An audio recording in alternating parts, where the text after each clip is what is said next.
हिंद, नमस्कार। मैं हूं आपका अपना के अब आप देखना शुरू कर दिए हैं तेज रफ्तार। हमारे साथ आम आदमी पार्टी के विधायक कुलदीप जी हैं। आज 26 जनवरी, हम इनसे सवाल करते कुछ। क्या सर, 26 जनवरी हम क्यों मनाते हैं?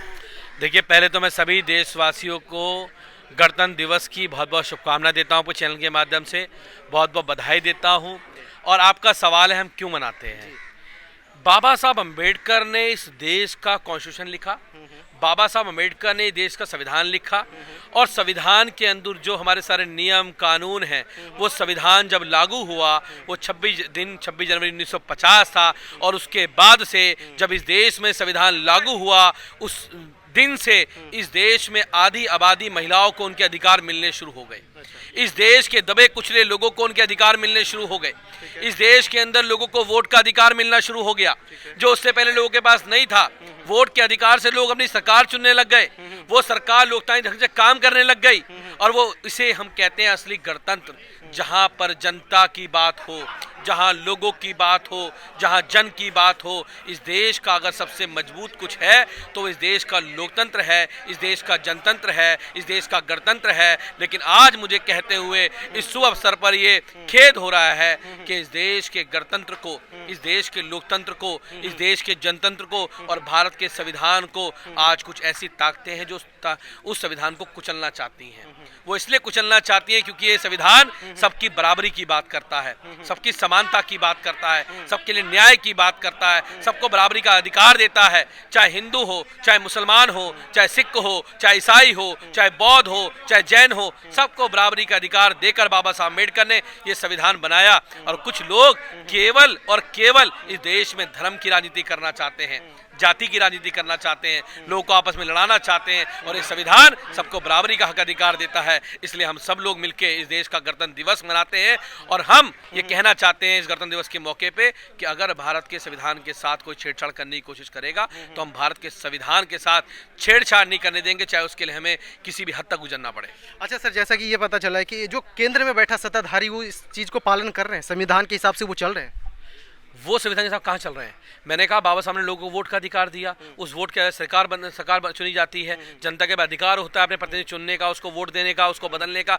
लेकिन आज तो बैकडोर एंट्री से लोगों को लेके आया जा रहा है। आज पता लग रहा है कि संवैधानिक पदों का दुरुपयोग किया जा रहा है, संवैधानिक संस्थाओं का दुरुपयोग किया जा रहा है। ईडी और सीबीआई जैसी संस्थाएं जिनके ऊपर लोग ट्रस्ट करते थे, जिनके ऊपर विश्वास करते थे, आज उनका राजनीतिक रूप से प्रयोग किया जा रहा है, उनका दुरुपयोग किया जा रहा है। इलेक्शन कमीशन जैसे संस्थान जो देश में लोकतंत्र कायम करने की जिम्मेदारी है, आज उनका मिसयूज किया जा रहा है। तो कहां से कहां तक वो पालन कर रहे हैं? आज तो चुनी हुई सरकार का गला दबाना चाहते हैं, आज वो विपक्ष को खत्म करना चाहते हैं। लोकतंत्र की खूबसूरती क्या है? जहां पक्ष भी हो, जहां विपक्ष भी हो, जहां पक्ष की बात सुनी जाए, विपक्ष की बात सुनी जाए, विपक्ष कुछ मुद्दा उठाए तो उस पर डिस्कशन हो, उस पर चर्चा हो। लेकिन आज जो तानाशाही सरकार बैठी है वो इस देश से संविधान खत्म करना चाहती है और हम इस संविधान को बचाना चाहते हैं।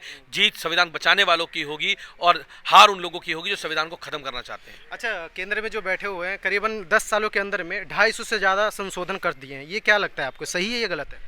देखिए, वो एक इस तरीके से संविधान ना बदलकर पीछे के दरवाजे संविधान को बदल रहे हैं और देश के लोग अच्छी तरह समझ रहे हैं, क्योंकि वो डरते हैं इस बात से, वो समानता से डरते हैं, वो भाईचारे से डरते हैं, वो सबको बराबरी के अधिकार से डरते हैं, वो समान शिक्षा के अधिकार से डरते हैं, वो समान स्वास्थ्य के अधिकार से डरते हैं। इसलिए वो लगातार अमेंडमेंट करते जा रहे हैं। लेकिन जी सच्चाई की होगी, संविधान कोई मामूली चीज़ नहीं है। ये संविधान बहुत लोगों की शहादत का संघर्ष है।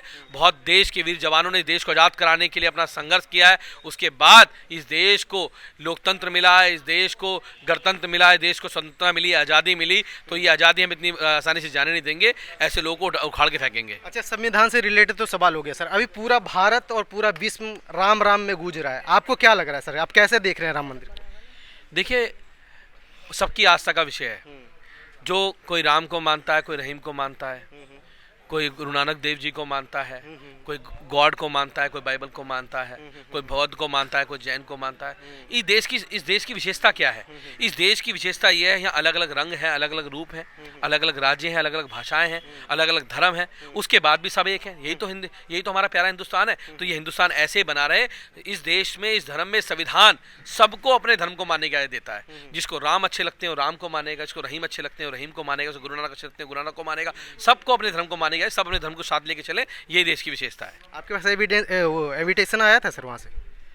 नहीं, मेरे पास तो नहीं है। यहाँ तो बड़े बड़े के पास, शंकराचार्य साहब के पास भी नहीं आया। मेरे पास तो क्या आएगा। लेकिन हमें कोई मंदिर जाने के लिए किसी के आमंत्रण की जरूरत नहीं है। हमें अगर मंदिर जाना होगा तो कोई हमें रोक नहीं सकता। अब अगर कोई रोकेगा तो वो बाबा साहब अम्बेडकर ने देश में कानून दिया है, संविधान में अधिकार दिया है, उसका हम उपयोग करेंगे। अच्छा, बीजेपी के अगला प्लानिंग क्या है सर? राम मंदिर तो हो गया, 2024 में इलेक्शन आने वाला है। भारत का संविधान बदलना। भारत का संविधान खत्म करना या बदलना? खत्म करना, बदलना। अच्छा, ऐसा है? हाँ, और इस देश में मनुस्मृति को लागू करना उनका अगला एजेंडा है। ये मतलब ये वो सोच के बैठ गए हैं। बिल्कुल, उनके स्पष्ट है, उनका एजेंडा तो क्लियर है। उनका एजेंडा, वो देश का संविधान बदलना चाहते हैं, वो लोकतंत्र खत्म करना चाहते हैं, वो चुनी हुई सरकार नहीं चाहते। वो चाहते हैं इस देश में राजा का शासन आए वापस, राजशाही चाहते हैं वो।